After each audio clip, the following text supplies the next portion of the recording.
नमस्कार, स्वागत है आप सभी का हमारे खास कार्यक्रम हेल्थ गुरु में। मैं हूं आपके साथ ज्योति सिंह। आप सभी महिला दर्शकों को अंतर्राष्ट्रीय महिला दिवस की बहुत बहुत शुभकामनाएं। महिला दिवस आज हम मना रहे हैं और ये तभी सही मायने में सार्थक होगा जब हर परिवार की महिला की सेहत को लेकर जागरूक रहेगा हर इंसान, खास करके महिला खुद, क्योंकि ज्यादातर महिला घर परिवार की जिम्मेदारी के बीच खुद की सेहत को नजरअंदाज कर देती है और ऐसे में कई बार ये लापरवाही गंभीर बीमारी भी बन सकती है। इसलिए आज हम चर्चा करेंगे वुमेन हेल्थ पर। छोटी छोटी तकलीफ जिस पर महिलाओं का ध्यान नहीं जाता, पर वो जानना बेहद जरूरी है। और इस पर ज्यादा जानकारी देने के लिए हमारे साथ स्टूडियो में मौजूद है सीनियर कॉस्मेटिक गायनेकोलॉजिस्ट डॉक्टर पूजा गढ़ी। डॉक्टर पूजा, बहुत बहुत स्वागत है आपका।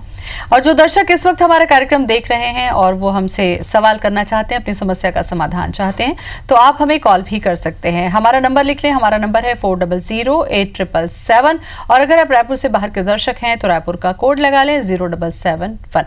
तो चलिए चर्चा हम करते हैं। डॉक्टर पूजा, आज वुमेन्स डे हम मना रहे हैं और आप देखिए कि भारत में महिलाओं की जो स्थिति है, चाहे परंपरा कहें, संस्कृति कहें, महिला जो है थोड़ी संकोची स्वभाव की होती हैं। घर परिवार की जिम्मेदारी उनके लिए प्रायोरिटी में होती है।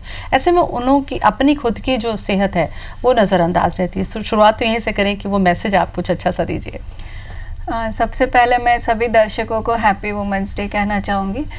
वुमेंस डे हम इसलिए सेलिब्रेट करते हैं कि जैसे मैम ने बताया कि ट्रेडिशनली हम औरतों को इतना जागरूकता या इतना खुलापन मिला नहीं था, और अब हम महिलाएं जागरूक हो रही हैं, अपना खुद का भी ध्यान रख रही है। हर क्षेत्र में महिला आगे बढ़ रही है, चाहे वो एजुकेशन हो, हेल्थ हो, स्पोर्ट्स हो या फिर कोई भी क्षेत्र हो। जैसे आज ही अंतर्राष्ट्रीय महिला दिवस पे हमें काफ़ी सारे मैसेज आ रहे हैं, जिसमें कि सबसे अच्छा मुझे जो लगा वो ये है कि from kitchen to space mission. So महिला का जो एक दायरा जो है वो बहुत बढ़ गया है। किचन से वो स्पेस मिशन में, मतलब कोई भी ऐसा फील्ड नहीं है जो कि जहाँ की महिला आगे नहीं है। तो मैं बहुत खुश हूँ इस बात पे, और महिलाएं आजकल खुद पे भी बहुत ध्यान दे रही हैं। बिल्कुल।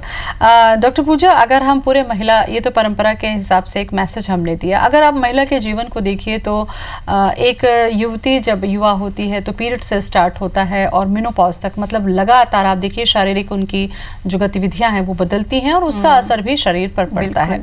आपको लगता है कि ऐसे में अपनी जो हेल्थ है, अगर महिलाओं के हेल्थ को हम बांटें तो उनकी अपनी एक इंटरनल हेल्थ भी है और एक बाहरी जो हम देख सकते हैं वो है, इन दोनों ही हेल्थ को किस तरीके से आप डिस्क्राइब करना चाहेंगे इस आज के दिन पे? वुमेंस डे पे जैसे हम कहते हैं कि बाहरी सुंदरता तो ज़रूरी है, पर inner beauty is also important. So inner beauty में हमें फिज़िकल प्लस मेंटल दोनों ब्यूटी इम्पॉर्टेंट होती है, जिसमें कि शारीरिक रूप से हम देखें तो हेल्थ आता है, और मेंटल रूप से देखें तो हमें साइकोलॉजी कह सकते हैं। महिलाएं अपनी शारीरिक तकलीफ़ों को बहुत नज़रअंदाज करती हैं। मेकअप, फैशन, इस दौरान तो महिलाएं काफ़ी आगे बढ़ चुकी हैं, सब उसमें ध्यान देती हैं, पर शारीरिक गतिविधियों या उनकी तकलीफ़ों को वो अभी भी नज़रअंदाज कर रही हैं।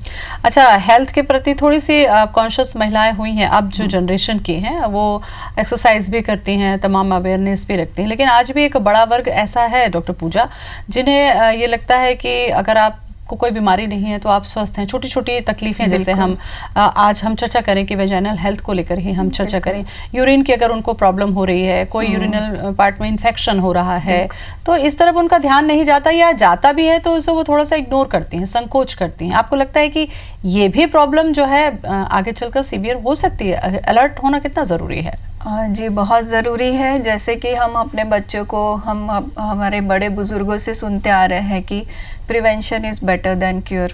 हमें कोई भी चीज़ को ज़्यादा बढ़ते नहीं देना चाहिए। वैसे ही हेल्थ में होता है, कोई भी छोटी तकलीफ़ है, अगर उसका हम तुरंत उसी शुरुआत में अगर इलाज कर ले तो वो तकलीफ बढ़ेगी नहीं और सीवियर रूप नहीं लेगी। प्रॉब्लम पर थोड़ा सा हम डिस्कस करें डॉक्टर पूजा। शुरुआत तो हम यूरिन से ही करते हैं। अक्सर ये देखा जाता है कि थोड़ी बड़ी बुजुर्ग महिलाएं जो होती हैं उनको ऐसा लगता है कि यूरिन पास करने में अगर प्रॉब्लम हो रही है, कंट्रोल पावर नहीं है या लीकेज हो रहा है, तो उनको ये लगता है कि उम्र के साथ ये स्वाभाविक है। लेकिन अगर ये कम एज में है तो क्या ये ठीक किया जा सकता है? क्या ये एक बीमारी की तरह, बीमारी का ही एक प्रकार है ये? जैसे कि होता है, काफ़ी पेशेंट्स आते हैं जिन्हें खांसने, छींकने या जंपिंग में या एक्सरसाइज में यूरिन लीक होती है, या फिर उन्हें बार बार यूरिन के लिए जाना पड़ता है, या होल्ड नहीं कर पाते हैं, या रात में उठ के बार बार जाना पड़ता है। तो ये शुरुआती लक्षण होते हैं यूरिनरी प्रॉब्लम्स के। उम्र के बढ़ने के साथ या मेनोपॉज में, जैसे आपने की कहा कि ये तकलीफ़ें ज़्यादा होती हैं, तो उनमें भी इसका इलाज है, जिससे कि अगर शुरुआत में ही हल कर लिया जाए तो वो आगे बढ़े नहीं और ऑपरेशन की उनको ज़रूरत ना पड़े। मतलब इसको अगर ध्यान दिया जाए, डॉक्टर के पास जाया जा सकता है इसमें, क्या ये ट्रीटेबल है? जी बिल्कुल ट्रीटेबल है। इसका जो नया तकनीक आया है, हमें मेडिकली एक इक्विपमेंट है जिससे कि इसका ट्रीटमेंट कर सकते हैं और उससे उन्हें काफ़ी हद तक के आराम मिल सकता है।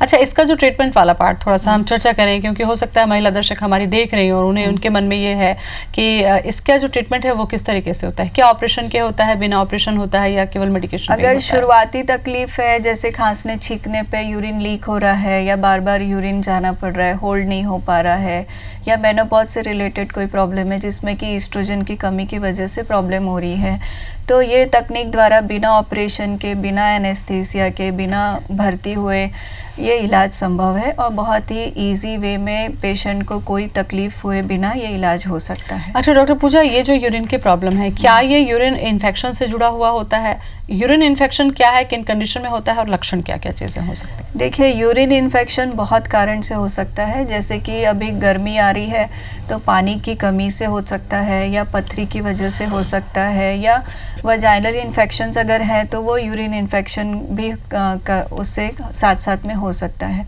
तो पहले हमें तो ये देखना होगा कि ये किस वजह से हो रहा है। कुछ बेसिक टेस्ट होते हैं जिसमें कि हम ये पता कर सकते हैं कि ये यूरिन इन्फेक्शन की वजह से प्रॉब्लम है, या फिर जो उम्र के साथ या बढ़ती जैसे बच्चे होने के बाद जो वीकनेस आती है पेल्विक फ्लोर मसल्स में, उस वजह से ये प्रॉब्लम है। बिल्कुल। अच्छा, यूरिन इन्फेक्शन से जुड़े तो लक्षण आपने बताया डॉक्टर पूजा, लेकिन कई बार ऐसा होता है ना कि पेट में आपको दर्द है, पेट के निचले हिस्से में आपको दर्द हो रहा है, तो महिलाएं कई बार समझ नहीं पाती और उन्हें लगता है कि ये पेट दर्द ही है। तो क्या ये भी एक लक्षण हो सकता है यूरिन इन्फेक्शन का, या यूट्रस में किसी तरीके का इन्फेक्शन है? देखिए, इन्फेक्शन कहीं भी हो वो दर्द के रूप में सामने आ सकता है या फीवर के रूप में सामने आ सकता है। फीवर हो चाहे दर्द हो या फिर उल्टी हो, तो ये कुछ लक्षण हैं जो कि इन्फेक्शन को दर्शाते हैं। तो ये सारे टेस्ट के रूप में हम पता कर सकते हैं कि इनका क्या तकलीफ है, क्यों हो रहा है, और उसी हिसाब से हम इलाज दे सकते हैं। बिल्कुल। डॉक्टर पूजा, माँ बनना हर लड़की का सपना होता है, और जब वो बच्चे को जन्म देती है, अगर वो सामान्य प्रसव से जन्म देती है, तो आप ये देखिए कि वेजाइनल पार्ट में अगर हम देखें तो बहुत सारे चेंजेस होते हैं। कई बार नॉर्मल डिलीवरी में स्टिचेस आ रही हैं उसकी वजह से, या डैमेज हो चुका है, उसके कारण भी शरीर खराब होता है। आपको लगता है कि ऐसी स्थिति में भी क्या मेकओवर किया जा सकता है? क्या उस महिला को वापस पहले जैसी स्थिति में लाया जा सकता है? जी बिल्कुल, आपने सही कहा कि प्रेगनेंसी और डिलीवरी के दौरान शरीर में सिर से लेके पैर तक काफ़ी चेंजेस आते हैं। खास करके शरीर मोटापा आ जाता है, स्तनपान की वजह से स्तन में भी काफ़ी चेंजेस आते हैं, और वजाइनल पार्ट में तो मेजर चेंजेस आते हैं डिलीवरी या प्रेगनेंसी की वजह से। तो बाकी हम जैसे कई बार सुनते हैं, मम्मी मेकओवर कहते हैं इस टर्मिनोलॉजी को, जिसमें कि ब्रेस्ट ऑगमेंटेशन कर सकते हैं, या जो मोटापा, पेट में थुलथुलापन आ जाता है, लैक्सिटी हो जाती है, उसके लिए भी ऑपरेट कर सकते हैं, या फिर आजकल बिना ऑपरेशन की जो एक सुविधा है थर्मीटाइट के नाम से, जिसमें कि फैट को कम किया जाता है, स्किन लैक्सिटी जो होती है उसको ठीक किया जा सकता है, और साथ साथ में जो ये हमारा नया तकनीक है थर्मीवा, इससे हम वजाइनल टाइटनिंग भी कर सकते हैं, जिससे कि महिला डिलीवरी से पहले के स्टेज में वापस आ सके। थर्मीवा का जिक्र आपने किया डॉक्टर, तो लोगों के मन में, मतलब महिलाओं के मन में एक थोड़ी सी जिज्ञासा होगी कि ये ट्रीटमेंट क्या पेनफुल होता है, क्या ये ऑपरेशन से होता है, इसको कराने की क्या कोई एज होती है? इससे जुड़ी भी मुझे लगता है जानकारी आप दीजिए। इससे कराने की कोई एज हम ये नहीं कह सकते। अगर डिलीवरी के बाद या फिर आपको लग रहा है कि आपको इस चीज़ की ज़रूरत है, ढीलापन महसूस हो रहा है, या हस्बैंड वाइफ के रिलेशनशिप में आपको कोई प्रॉब्लम महसूस हो रही है, तो ये बिल्कुल आप करा सकते हैं। जैसे कि हमने बताया कि बिना ऑपरेशन के, बिना कोई एडमिशन, बिना कोई पेन के ये तक प्रक्रिया की जाती है और बहुत ही इजी वे में पेशेंट फ्रेंडली होती है। बिल्कुल। इसके बाद एक और पड़ाव है डॉक्टर, जिस पर हम सीक्वेंस में चर्चा भी कर रहे हैं, मेनोपॉज वाला जो स्टेज होता है। मुझे लगता है फिर से महिला एक मानसिक और शारीरिक बदलाव के दौर से गुजरती है। कई बार उसमें मानसिक भी बहुत सारी चिड़चिड़ापन, इस तरीके के लक्षण हम देखते हैं। तो क्या इस दौरान महिला के आंतरिक मतलब इनर पार्ट में भी कुछ प्रॉब्लम्स होती हैं, या होती हैं तो क्या वो भी ट्रीट किया जा सकता है? जैसे कि मेनोपॉज आपने कहा, पहले सबसे पहला पड़ाव होता है पीरियड्स का आना। एक महिला के जीवन में काफ़ी पड़ाव होते हैं, पीरियड्स का आना, फिर शादी, फिर बच्चे पैदा होना, और फिर होता है मेनोपॉज। तो ये सारी चीज़ें जो रिलेटेड है वो प्राइवेट पार्ट से रिलेटेड है। महीना आता है तो मासिक धर्म, पीरियड्स, ब्लीडिंग होता है, तब भी हमें वजाइना का ध्यान रखना होता है। फिर जब शादी होती है तो हस्बैंड वाइफ के रिलेशनशिप की शुरुआत होती है, इन्फेक्शंस का दौर थोड़ा हो सकता है, या फिर डिलीवरी के टाइम भी हमें प्राइवेट पार्ट से ही डील करना पड़ता है। मेनोपॉज में ईस्ट्रोजन की कमी की वजह से काफ़ी ढीलापन आ जाता है, ड्राइनेस हो जाती है, और इसे भी कुछ हार्मोनल ट्रीटमेंट है या हार्मोन क्रीम्स से हम ठीक कर सकते हैं। खाने पीने में ध्यान रख सकते हैं, साथ साथ एक्सरसाइज करना होता है, जो कि कीगल एक्सरसाइज बोलते हैं।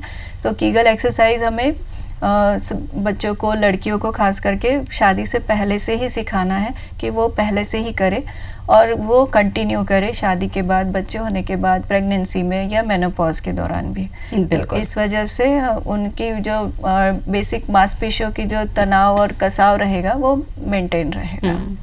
अच्छा डॉक्टर साहब, इन्फेक्शन का आपने जिक्र किया। इन्फेक्शन भी आप देखिए कि कई तरीके से गुजरती हैं महिलाएं। कई बार उन्हें वाइट डिस्चार्ज बहुत ज़्यादा हो रहा है, उनको समझ में नहीं आता है, वो नॉर्मल समझती हैं।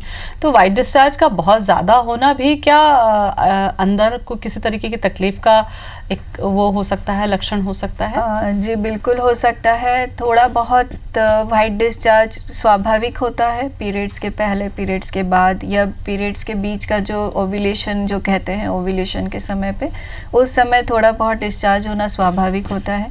पर अगर वो बहुत ज़्यादा है, डेली हो रहा है, तो वो इन्फेक्शन का लक्षण हो सकता है, या फिर कुछ तरह के कैंसर्स होते हैं उसका भी एक लक्षण हो सकता है। कई बार इन्फेक्शन की वजह से अंदर के बॉडी पार्ट्स में भी इन्फेक्शन हो सकता है। तो ये सभी चीज़ों को हमें पहले ही ध्यान रखना चाहिए और जल्द से जल्द ट्रीटमेंट ले लेना चाहिए। अच्छा, यूरिन इन्फेक्शन का भी हमने जिक्र किया है। यूरिन इन्फेक्शन का और इस तरीके का इन्फेक्शन का, दोनों के सिम्टम्स डॉक्टर साहब एक ही जैसे होंगे, या फिर प्रॉब्लम भी अलग है तो उसके लक्षण भी अलग होंगे, या समान ही होता है?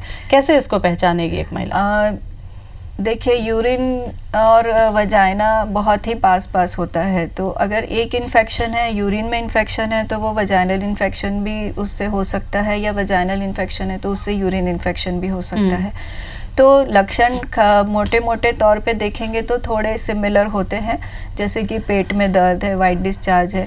पर अगर यूरिन इन्फेक्शन है तो महिला को थोड़ा यूरिन में बर्निंग हो सकता है, बार बार यूरिन जाने की इच्छा हो सकती है, या पेट में निचले हिस्से में दर्द हो सकता है, बुखार हो सकता है। बिल्कुल।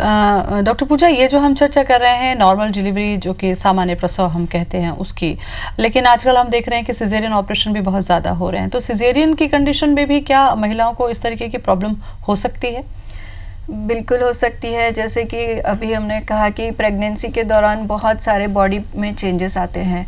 बेबी बढ़ता है, 9 महीने में बेबी का वज़न काफ़ी हो जाता है, साथ साथ में बेबी के आसपास का जो पानी होता है, एक मोटे मोटे तौर पे काफ़ी वज़न कैरी करना पड़ता है। तो जो पेल्विक फ्लोर मसल्स है उनमें बहुत खिंचाव होता है, तो ये खिंचाव उनके प्रेशर की वजह से वो मसल्स में वीकनेस आ सकती है। और अगर वेट भी बढ़ता है काफ़ी, या वेट बहुत कम होता है, तो वेट चेंजेस की वजह से भी पेल्विक फ्लोर मसल्स में असर होता है। तो सिजेरियन सेक्शन में भी पेल्विक फ्लोर मसल्स में बहुत शिथिलता आ जाती है। मतलब ये ना समझे कि आपकी डिलीवरी सामान्य प्रसव से नहीं हुई है तो हमें कोई प्रॉब्लम नहीं हो सकती होगी, ऐसा नहीं है। ये डिपेंड करता है कि आप पहले से कितना एक्टिव हैं, कितना आप एक्सरसाइज कर रहे हैं, कितनी आपकी मसल्स की टोन ज़्यादा अच्छी है। तो उस वजह से अगर प्रेगनेंसी में हम एक्सरसाइज कर रहे हैं और पहले से हम कर रहे हैं तो उन महिलाओं में हमें फ़र्क दिखता है। अच्छा, इस पे जो ट्रीटमेंट वाला पार्ट है उस पर हमने चर्चा की है, थोड़ा केयर वाले पार्ट पे हम चर्चा करें, लेकिन थोड़ा सा और चर्चा मैं करना चाहूँगी। थर्मीवा जो कॉन्सेप्ट है एक्चुअली वो क्या है और इसका जो समय है कितना लगता है ट्रीटमेंट में, और इसके दौरान क्या हमें कोई सावधानी रखनी पड़ती है, ये इसके बारे में भी आप थोड़ा डिटेल में बताइए।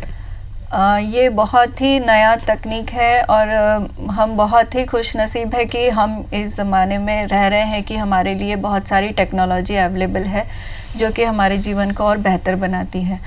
ये मेडिकली इंडिकेटेड है, US FDA अप्रूव्ड है और इस तकनीक के दौरान एक जेंटल हीट थेरेपी होती है जिससे वजाइना की जो टिश्यू होता है वो नया कोलेजन निर्माण करता है, टिश्यू कॉन्ट्रैक्ट होके वजाइनल टाइटनिंग होता है, ल्यूब्रिकेशन बढ़ता है, सेंस बढ़ता है, वहाँ की वेसल्स ब्लड वेसल्स नहीं बनती है और एक पुनर्जीवन हम कह सकते हैं कि वो स्किन, वहाँ की टिश्यू को एक पुनर्जीवन मिलता है।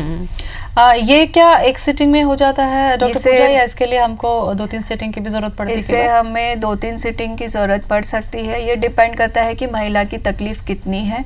जनरली महीने में एक सेशन होता है जो कि आधे घंटे का ही बस होता है और वो आधे घंटे बाद उन्हें कोई बहुत ज़्यादा सावधानी या प्रिकॉशन की ज़रूरत नहीं होती है, वो सीधा अपने घर जा सकते हैं, उसी दौरान अपना सब नियमित रूप से दिनचर्या कर सकते हैं। बिल्कुल। इसके अलावा चर्चा मैं करूं उसके पहले कॉल ले लेते हैं। अजय जुड़ चुके हैं दिल्ली से। अजय, स्वागत है आपका, पूछिए क्या सवाल है। Good afternoon ma'am. हाँ जी बोलिए। गुड आफ्टरनून मैम, एक्चुअली मेरी वाइफ है, सुनीता नाम है उसका। हाँ जी। तो ऐसा कुछ बताइए कि यूरिन से जो इन्फेक्शन होता है वो हो ही ना। अच्छा, ये अच्छा सवाल है कि यूरिन का इन्फेक्शन जो हुआ है वो हो ही ना, उसके लिए क्या सावधानी रखनी चाहिए, शायद ये जानना चाह रहे हैं। देखिए, आपको बेसिकली ये करना है कि लिक्विड इनटेक उनका काफ़ी बढ़ाना है और खान पान में ध्यान रखना है। साथ साथ में यूरिन इन्फेक्शन क्यों हो रहा है बार बार, कहीं कोई रीनल स्टोन या पथरी जिसे कहते हैं वो तो नहीं है, या और कोई कारण तो नहीं है जिससे कि यूरिन इन्फेक्शन उन्हें बार बार हो रहा है, वो देखना है। उनकी उम्र, क्या मैं उनकी उम्र जान सकती हूँ? जी मैम, एक्चुअली उनकी उम्र है 33। और कितने बच्चे हैं आपके? जी, बेबी कितने हैं? एक बेबी है हमारा। अच्छा, नॉर्मल से है या सिजेरियन से? नॉर्मल डिलीवरी है या सिजेरियन सेक्शन से है? चलिए, आवाज़ लगता है कट गई डॉक्टर। ये जो इन्फेक्शन वाली चीज़ है डॉक्टर पूजा, अंदर से किसी तकलीफ की वजह से भी होती है या कई बार हमें बाहरी से भी इन्फेक्शन हो जाता है? अगर बाहर से इन्फेक्शन हो रहा है तो ना हो उसके लिए हम क्या सावधानी बरतें? बाहर से होना इन द सेंस हमें वही है कि प्राइवेट पार्ट्स का हाइजीन मेंटेन करना रहेगा। इन अंडरवेयर्स जो रहती हैं कॉटन की पहने, सूती पहने, सिंथेटिक ना पहने, वहाँ मॉइस्चर नहीं होना चाहिए, बार बार नमी नहीं रहनी चाहिए, हमें बार बार अंडरगारमेंट्स बदलने चाहिए।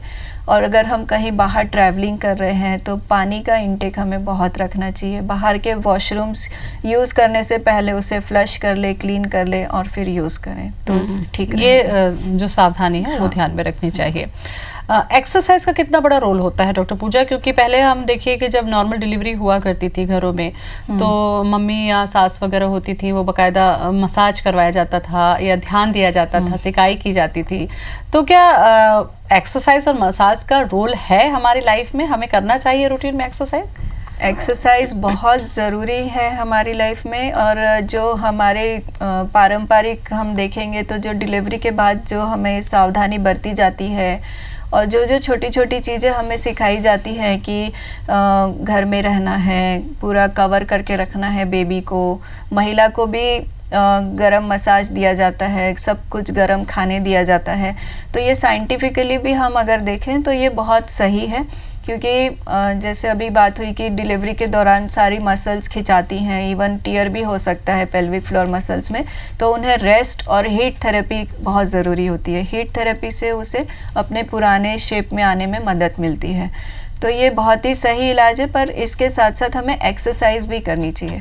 सिर्फ मसाज से हमें एक्सटर्नली उसका इफ़ेक्ट दिखेगा, और एक्सरसाइज करने से हमारी अंदर की जो मांसपेशियां हैं उनमें भी अच्छा कसाव बनेगा। अच्छा, एक्सरसाइज के लिए भी महिलाएं जो होती हैं कई बार देखा देखी कर लेती हैं डॉक्टर साहब, या किसी से पूछ के कर लेती हैं, तो क्या पर्सन टू पर्सन डिपेंड करता है कि हर महिला को किस तरीके की एक्सरसाइज की ज़रूरत है? कई बार देखिए कि पेट में मोटापा किसी महिला को बहुत ज़्यादा है, और किसी महिला को पेट में नहीं है लेकिन फिर भी वेट है, मोटापा बहुत ज़्यादा है, तो किस तरीके की एक्सरसाइज प्लान करनी चाहिए? क्या एक्सपर्ट से सलाह लेना ज़रूरी होता है? जी बिल्कुल, एक्सपर्ट से सलाह लेना ज़रूरी है, क्योंकि ये सारा कुछ डिपेंड करता है कि आपका प्रेगनेंसी से पहले का क्या रूटीन है। अगर आप प्रेगनेंसी से पहले से एक्टिव हैं, पहले से आप एक्सरसाइज कर रहे हैं, आपको कितना एक्सरसाइज करने में आपकी क्षमता है, तो उस हिसाब से आपको एक्सरसाइज का प्लान देंगे। और साथ साथ में आपको पेट के लिए एक्सरसाइज करना है, पेल्विक फ्लोर मसल्स के लिए करना है, हाथ पैर के लिए, बैक किक के लिए, ये भी सारी एक्सरसाइज होती है जिससे कि हमें उसमें साथ में मतलब करना चाहिए। खान पान का कितना बड़ा रोल है? क्योंकि हेल्दी डाइट महिला लेती नहीं है, अक्सर यही होता है कि घर में सबको खिला दिया और जो बच गया है या कम है वो भी महिलाएं खाना पसंद करती हैं, अपने लिए वो खुद भी नहीं बनाती। आपको लगता है अपनी डाइट की तरफ ध्यान देना कितना ज़रूरी है? क्या प्लान करना चाहिए अगर वो प्रेगनेंसी के दौरान है, या छोटा बच्चा है, या फिर इन सब चीज़ों से फ्री होकर वो मेनोपॉज की तरफ जा रही है? तो ये तीनों ही स्टेज बहुत ज़रूरी है महिलाओं के लिए। हाँ, खान पान में हमें ये ध्यान रखना है कि प्रोटीन युक्त डाइट, कैल्शियम युक्त डाइट और आयरन युक्त डाइट, तो ये सारी चीज़ों को हमें समावेश करना चाहिए डाइट में। और जैसे कि हम प्रेगनेंसी में भी बताते हैं कि आयरन रिच फूड लेना चाहिए, जैसे लोहे की कढ़ाई में आप सब्जियां बना सकते हैं जिससे कि पूरी फैमिली को आयरन की कमी ना हो। साथ साथ में प्रोटीन युक्त डाइट है, जैसे कि दूध है, पनीर है, सोयाबीन है, स्प्राउटेड पल्सेस हैं, ये सब ले सकते हैं। अगर आप नॉन वेजिटेरियन हैं या एग्स लेते हैं तो आप वो भी ले सकते हैं। तो प्रोटीन की मात्रा आपकी खान पान में बहुत अच्छे से होनी चाहिए। बिल्कुल।